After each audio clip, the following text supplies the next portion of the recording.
I like this a lot. It looks to me like a modified knees over toes guy type of program. I've done that program for my knee and I really enjoyed it. I especially like that ATG squat. You have to be really careful. You don't want to work through pain. You have to build up to some of those exercises. Walking backwards is a great way to start. It's underutilized. It's something that I think a lot more people should do. I thought it was cool. Yeah, and walking backwards does address the vastus medialis muscle, the one muscle that usually is underdeveloped in people with patellofemoral syndrome. So of course, as with anything, knee pain is not just knee pain. There's always a cause for the knee pain. You can have meniscal injuries, you can have arthritis, you can have strains, veins, all sorts of reasons for it. One of those is patellofemoral syndrome, which is the front of the knee pain. Usually gets aggravated when you're getting up after sitting for a while, walking down the stairs more than up the stairs.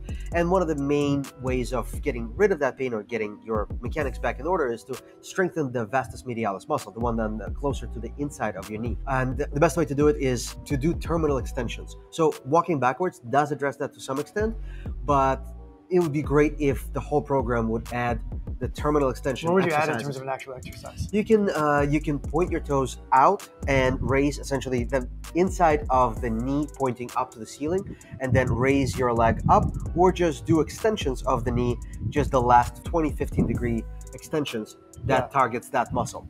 So otherwise, great collection of exercises. The toe raises are really, really overlooked. Yes, 100%. Toe raises, walking backwards. The last thing I just want to mention, I know we said we keep it short, is there's an ongoing debate between physical therapists, trainers about whether or not knees over toes is something that people should be doing. The problem with knees going over toes is that the pressure in the knee goes way up. It puts a lot of stress into the knee.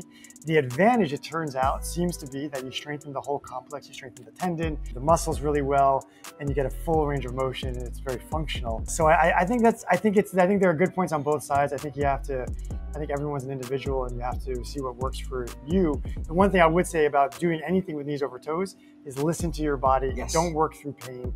If it hurts, back off of it, and maybe you have to build up more slowly towards it. As they say, the poison is in the dose. 100%. Thanks for watching. Don't forget to like the video, subscribe to the channel if you haven't already. We'll see you in the next one.